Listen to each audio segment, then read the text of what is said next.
Yep. So this is the thing. Hello and welcome. It's 9 o'clock in the morning. It's the 9th day of September 2022.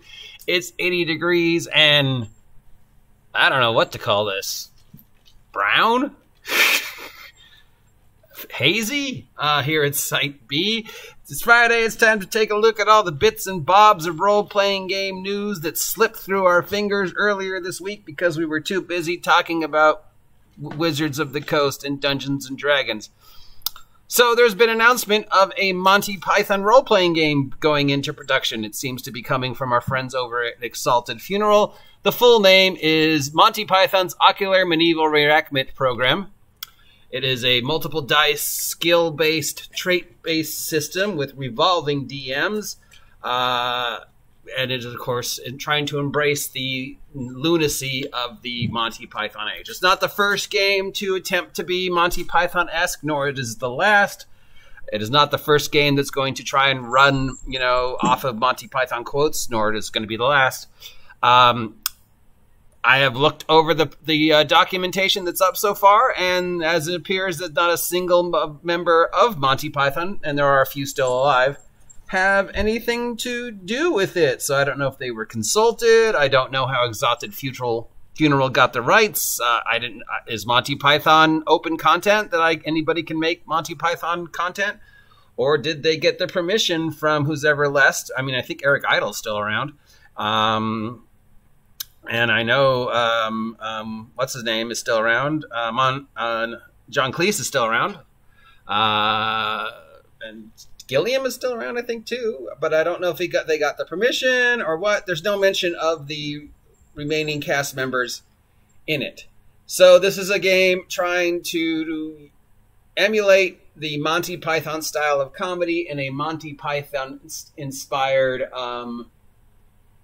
medieval Britain based loosely on Holy Grail and Life of Brian.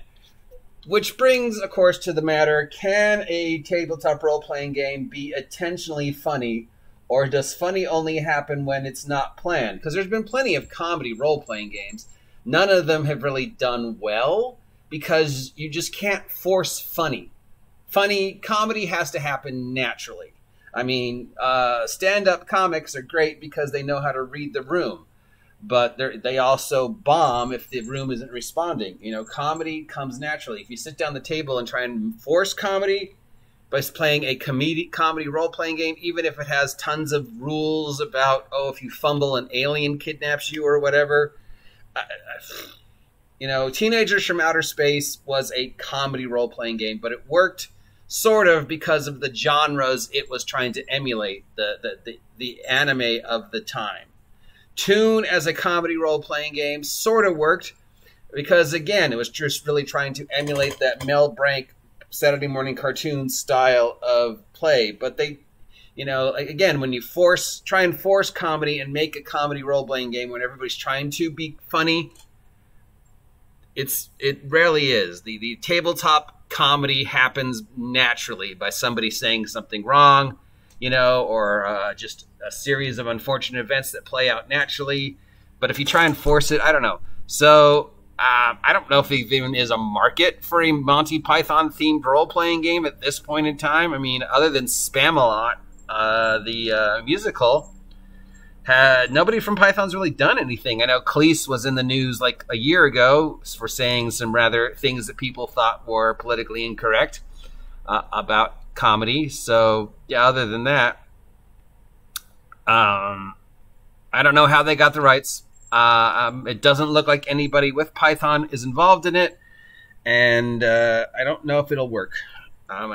Plus, I don't know if Monty Python's really relevant anymore. I mean, they're always relevant. They're always funny. But is there a market for a Monty Python political? We know this is going to be a politically incorrect game because Monty Python's comedy was extremely politically incorrect. So we know people are going to be insulted by, how dare you? So, yeah, but I don't know. I wish them luck, but I don't know. And other tabletop role-playing game news, of course, the Harry Styles, Chris Pine thing was momentarily newsworthy for a second until people turned it into something revolting. this happened because Chris Pine is in the Dungeons and Dragons movie, and because there was supposedly an altercation between the two of them. People were going around saying that because Harry Styles physically assaulted Chris Pine, Harry Styles and Hollywood is insulting Dungeons and Dragons because Chris Pine is in the D&D movie. Both Chris Pine and Harry Styles have come forward since then and said this is absolutely ridiculous. Nothing happened. There was no altercation. And I'm just going to go on a limb and say none of this has anything to do with Dungeons and Dragons. It is not Hollywood or Harry Styles attacking D&D. As for anything else going on in the tabletop role-playing game in world that doesn't revolve around Wizards of the Coast or one D&D,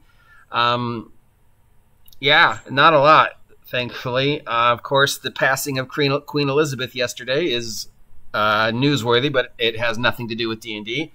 Other than that, nothing else really going on, thankfully, that I can see. And it's Friday, so everybody just take a breath. Enjoy the end of summer while you can. Stay hydrated because it's going to be another hot one. And I will see you later. Until then, I appreciate you watching this. And if you appreciate the nonsense that I put out, consider subscribing to the OGGM Adventures to help me hit 1,000 subs. And make no mistake, yes, I am going to monetize. I am going to try and get sponsors, and I will sell out. So don't be insulted or whatever. That said, see ya.